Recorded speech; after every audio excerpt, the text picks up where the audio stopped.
It's early spring and Paul is booking up fast. A big job in Ilkley means cracking through 3 dirty patios in a single day. One has damaged pointing with loads of moss squatting in the joints, so he has to be careful not to make it worse. Next up is a huge block-paved driveway in Harrogate. It's dirty to start with and it gets worse before it gets better. Back on site to finish the sanding, Paul realises 10 bags won't be enough. With daylight fading, he works out another way to get the job finished.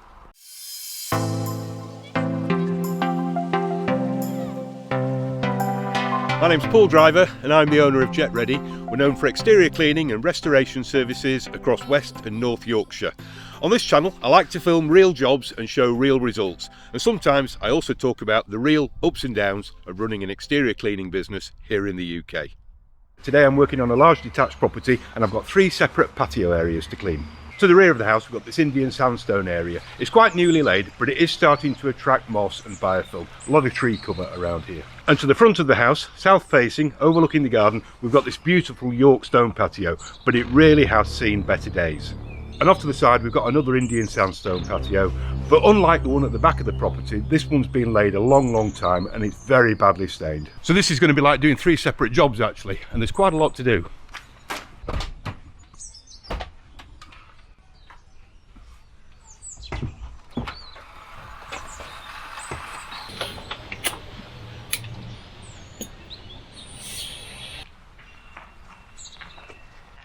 My hose is just a little bit short to get round the side, so just put a short extension on.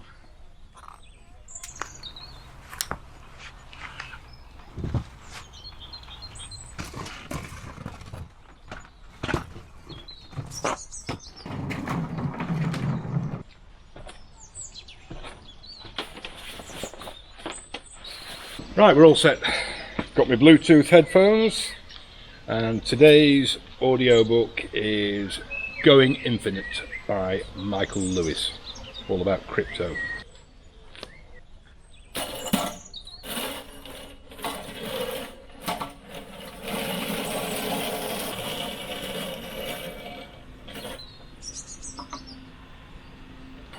Paul's invested in serious kit, designed to cut through years of dirt and grime. After a good rinse down, he cuts in the edges with a turbo lance. The hard work is done with a 21-inch flat surface cleaner with twin jets spinning just above the surface.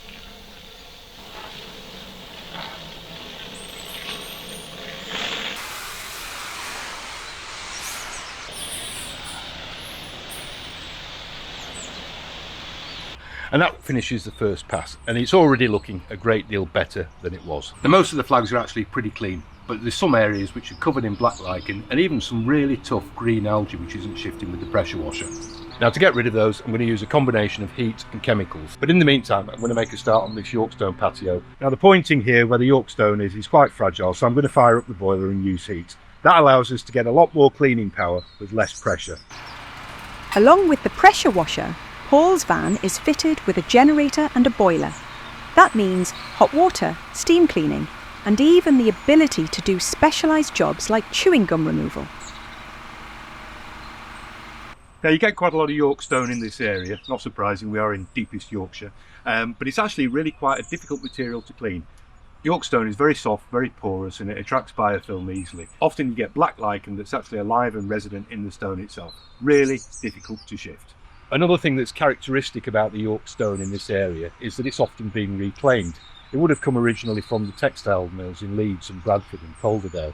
Because of its industrial history, we often find that this reclaimed stone is heavily carbonated as well. Now, unfortunately, that doesn't come out with pressure washing. So the only way of knowing is really just to get started and then see what we're left with.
Right, that's the second pass finished. I've got everything as clean as it can possibly made using hot water at 90 degrees centigrade.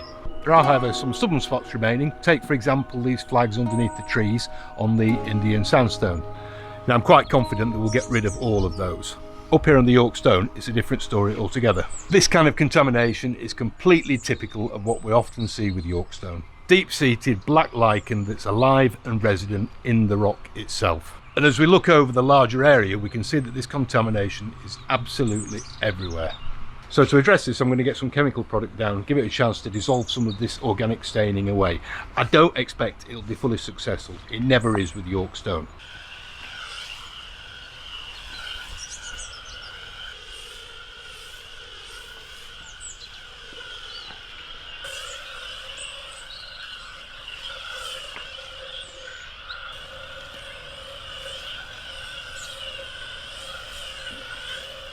So whilst those products are doing their work and dissolving away the lichens, I'm now going to move around the back. It's quite a big area, but nowhere near as dirty as the front. There is, however, quite a lot of moss in the pointing, and I suspect that there are big gaps there where the pointing has failed. This is something that we see a lot more than we should.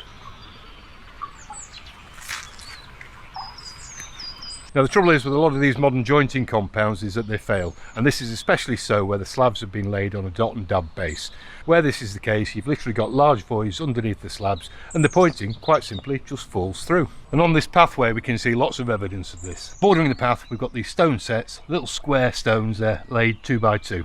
The jointing compound is meant to be laid to a depth of about 25mm, but a lot of landscapers cheat, and what they do is that they lay the sets and the flags on a bed of sand and cement, and then for cosmetic reasons they just put a top dressing on of the jointing compound. Here we can see the sand and cement, and the jointing compound, which is going to be no more than 4mm deep, has just all degraded. So I'll need to be quite careful when I'm getting the moss out, so once again I'm going to use heat so that I get more cleaning power for less pressure.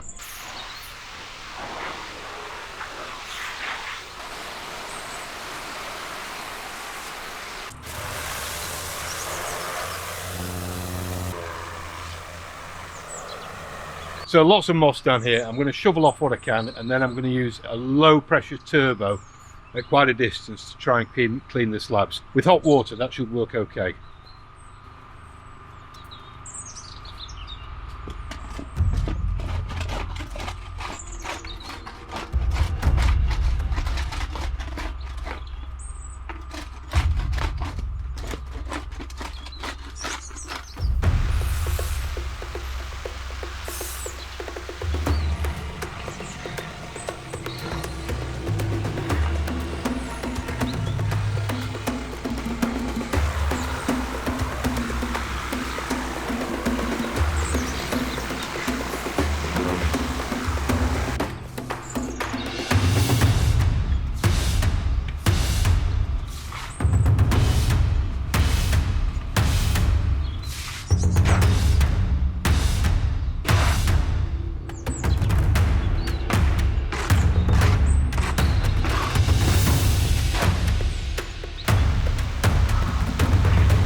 There's a little bit of residual black lichen staining here, not much.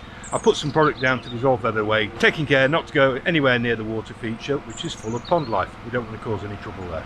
So time running short now, it's going to be a late finish. Going to dash around the front there, see how that York stone is, and give it a good rinse down.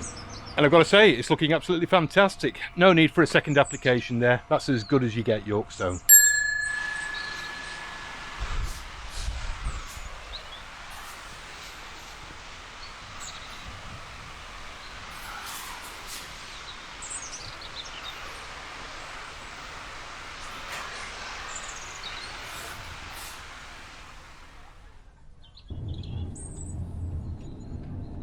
The next day, Paul's back over in Harrogate, booked in on a very long block-paved driveway.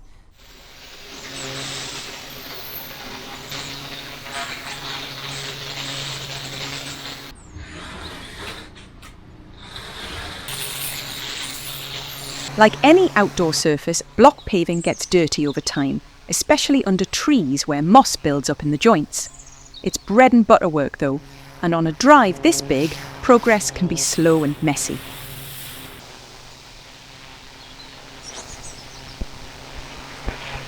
With the top end of the drive cleaned and rinsed off, Paul moves on to a chemical treatment. It's there to kill off algae and lichens and lift the colour of the blocks. PPE is essential, so Paul puts on protective clothing, safety glasses and a respirator.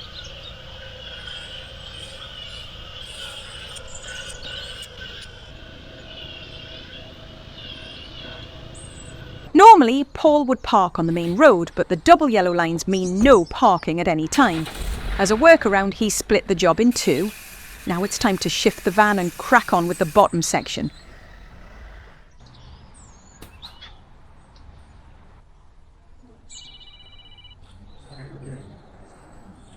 Hello, good afternoon. Can I help you? It is, hello. Yeah, that's right. I went round there yesterday afternoon. It might not even be an oil leak, it could be diesel. I've had trouble. I don't think it would be a big job to clean them up. Kind of the problem with these chemicals is that you put them down and then you have to sort of leave them to rest for a couple of hours before rinsing off.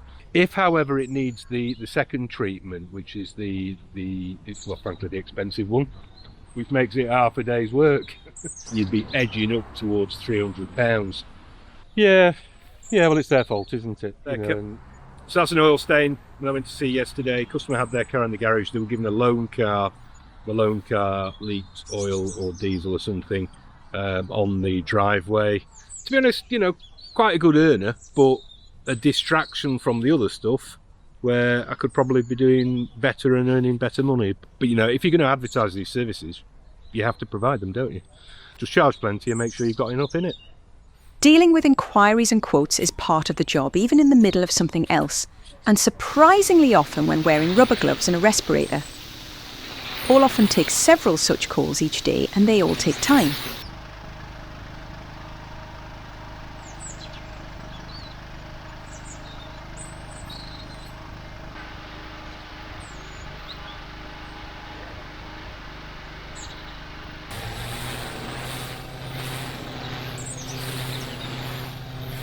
With the workday drawing to its end, Paul applies the chemical treatment before rinsing down. He'll be back in a day or two to get the sanding done.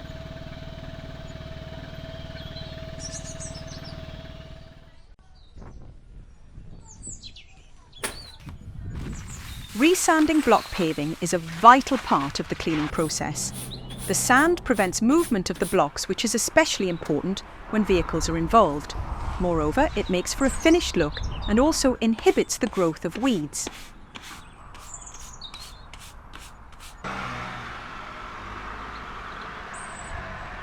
Well, I brought 10 bags of sand, I've used 9, one more to go. I'm not sure if it's going to be enough. And sure enough, it's not enough. Paul's run out of sand. He's got a couple of ideas in mind, but it's getting late. And whether they'll work is another matter. Firstly, I had a bag of sand burst open in the van earlier, so there's a bit on the van floor. I don't think that's going to go very far, but anyway. Scraping the bottom of the barrel here, I've got a bag of wet sand which got punctured years ago, and I've been keeping it for a wet sanding job, which I did earlier this week. A little bit left, and we've got some big old gaps down there. Now, wet sanding is a valid technique, but it takes a lot longer, which is why we tend not to do it.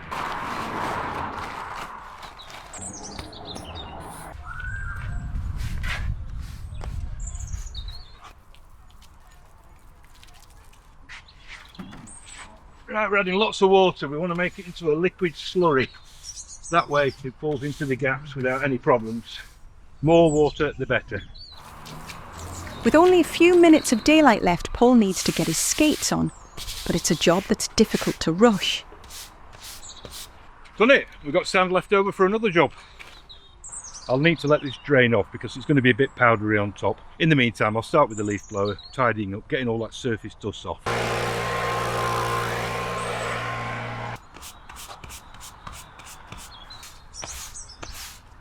this damp patch will dry out now. I'm passing first thing in the morning, so I'll stop by just to make sure it's okay.